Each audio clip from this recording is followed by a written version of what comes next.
সম্প্রতি একটা বিশাল আন্তর্জাতিক সাইবার ক্রাইম চক্রকে ধরা হয়েছে, যা রীতিমতো সারা বিশ্বে আলোড়ন ফেলে দিয়েছে। আর এটা কোনো সাধারণ অনলাইন প্রতারণার ঘটনা না, এটা হলো ৩০০ কোটি টাকার একটা ডিজিটাল ডাকাতির গল্প। চলুন দেখি কিভাবে এই ভয়ঙ্কর অপরাধ চক্রটি তাদের জাল বুনেছিল। হ্যাঁ, ঠিকই শুনছেন, ৩০০ কোটি টাকা। এই অঙ্কটা শুনলেই কেমন মাথা ঘুরে যায়, তাই না? এটা কিন্তু শুধু একটা সংখ্যা নয়, এর পেছনে আছে হাজার হাজার মানুষের কষ্ট করে জমানো টাকা, যা এক মুহূর্তে লুট হয়ে গেছে। এটা এমন এক ডিজিটাল ডাকাতি যা সমাজের গভীরে গিয়ে আঘাত করেছে। তো আজকের এই বিশ্লেষণে আমরা দেখব এই ডিজিটাল ডাকাতির ব্যাপ্তি ঠিক কতটা, এরা ঠিক কী পদ্ধতিতে প্রতারণা করত, পুলিশ কিভাবে এদের পিছু নিল, এবং সবশেষে এই ঘটনাটা বিশ্বজুড়ে সাইবার সিকিউরিটি নিয়ে আমাদের ঠিক কী শিক্ষা দেয়। চলুন শুরু করা যাক। দিল্লি পুলিশের নেতৃত্বে হওয়া এই বিশাল অপারেশনে একটা আন্তর্জাতিক অপরাধী নেটওয়ার্কের পর্দাফাঁস হয়েছে, যারা আসলে প্রযুক্তিকে তাদের হাতিয়ার বানিয়ে বিশ্বজুড়ে একটা সাম্রাজ্য গড়ে তুলেছিল। আচ্ছা, এই যে আমরা বলছি সাইবার ক্রাইম সিন্ডিকেট, এটার মানেটা আসলে কি? এরা কিন্তু সাধারণ কোনো হ্যাকার বা ছোটখাটো প্রতারকদের দল নয়। এরা হলো একটা সংগঠিত গোষ্ঠী, যারা প্রযুক্তির অপব্যবহার করে খুব পরিকল্পিতভাবে আর বড় আকারে অনলাইনে জালিয়াতি করে, মানে একদম কর্পোরেট স্টাইলে কাজ করে। আর এদের শিকারের সংখ্যা শুনলে অবাক হতে হয়। ১,০০,০০০-এরও বেশি মানুষ, যাদের বেশিরভাগই ছিলেন আমেরিকা আর কানাডার নাগরিক। এটাই কিন্তু স্পষ্ট করে দেয় যে সাইবার অপরাধের কোনো ভৌগোলিক সীমানা হয় না। অপরাধীরা বিশ্বের যে কোনো প্রান্তে বসে যে কাউকেই টার্গেট করতে পারে। কিন্তু প্রশ্ন হলো, এত মানুষকে বোকা বানানো কিভাবে সম্ভব হলো? তাদের পদ্ধতিটা ঠিক কী ছিল? চলুন এবার তাদের প্রতারণার জালটা একটু কাছ থেকে দেখা যাক।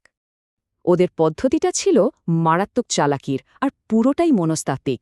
ভাবুন একবার, আপনাকে ফোন করে কেউ নিজেকে আমেরিকার বা ক্যানাডার পুলিশ অফিসার বলে পরিচয় দিচ্ছে। তারপর বলছে আপনার নামে নাকি ড্রাগসের পার্সেল এসেছে বা আপনার আইডেন্টিটি চুরি হয়ে গেছে। ব্যাস, এই ভয় দেখিয়ে আপনাকে গ্রেফতারের হুমকি দিয়ে শেষ পর্যন্ত ক্রিপ্টোকারেন্সি বা গিফট কার্ডের মাধ্যমে টাকা আদায় করত। আর এই পুরো কাজটা করার জন্য তারা লেটেস্ট টেকনোলজির সাহায্য নিত, যেমন ভিওআইপি কল ব্যবহার করত, যাতে তাদের আসল লোকেশন কেউ ট্র্যাক করতে না পারে। অনেক সময় তো রিমোট অ্যাক্সেস সফটওয়্যার দিয়ে শিকারের কম্পিউটারের দখলও নিয়ে নিত। এভাবেই তারা নিজেদের চারপাশে একটা ডিজিটাল দেওয়াল তুলে রেখেছিল। কিন্তু কথায় আছে না, অপরাধীরা যতই চালাক হোক, ডিজিটাল দুনিয়ায় তারা কিছু না কিছু ছাপ ফেলেই যায়। এখন আমরা দেখব আইন প্রয়োগকারী সংস্থাগুলো কিভাবে সেই সামান্য সূত্র ধরে এই বিশাল নেটওয়ার্ক পর্যন্ত পৌঁছেছিল। এই মামলাটার সাফল্যের আসল চাবিকাঠি ছিল আন্তর্জাতিক সহযোগিতা। আমেরিকার এফবিআই আর ক্যানাডিয়ান পুলিশ প্রথম গোয়েন্দা তথ্যগুলো দেয়, আর সেই তথ্যের উপর ভিত্তি করেই দিল্লি পুলিশের বিশেষ ইউনিট আইএফএসও মাঠে নেমে তদন্ত আর অভিযান চালায়। এটা প্রমাণ করে যে গ্লোবাল ক্রাইম দমনে গ্লোবাল টিমওয়ার্কের কোনো বিকল্প নেই। মাসের পর মাস ধরে এই ডিজিটাল ট্রেইল ফলো করার পর আসল অ্যাকশনের সময় এলো। দিল্লি পুলিশ একযোগে শহরের ৫০টারও বেশি জায়গায় রেইড করে। ভাবা যায় একেবারে সিনেমার মতো একটা ব্যাপার, যা অপরাধী চক্রকে পুরোপুরি হতবাক করে দিয়েছিল। তো এই ব্যাপক অভিযানের ফলাফল কি হলো? এই সংগঠিত অপরাধী চক্রকে কি শেষ পর্যন্ত ভাঙা গেল? চলুন দেখে নিই। ১-২ জন না, একেবারে ৫৪ জন।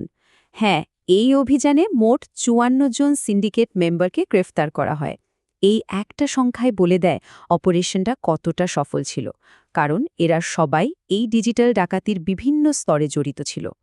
সিন্ডিকেটটা যে কতটা গোছানো ছিল তা তাদের কাজের ধরন দেখলেই বোঝা যায়, মানে একদম একটা কোম্পানির মতো। একজনের কাজ ছিল পরিচয় ভাড়িয়ে ফোন করা, আর একজনের কাজ ছিল ভয় দেখিয়ে টাকা আদায় করা, আর বাকিরা সেই টাকা পাচার করত। প্রত্যেকের ভূমিকা একদম নির্দিষ্ট করা ছিল।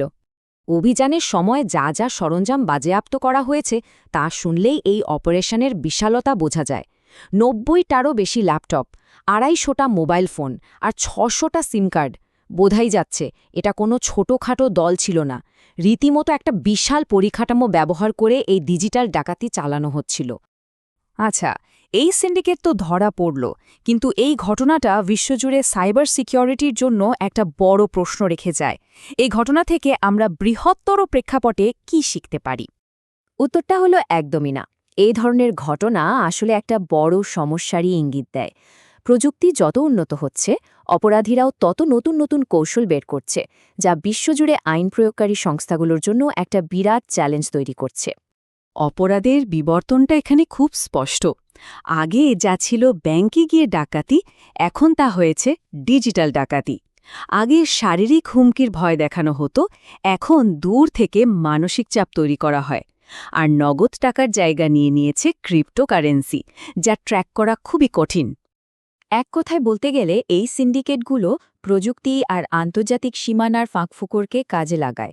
তারা জানে এক দেশে বসে অন্য দেশে অপরাধ করলে ধরা পড়াটা বেশ কঠিন, আর এটাই তাদের সবচেয়ে বড় অস্ত্র।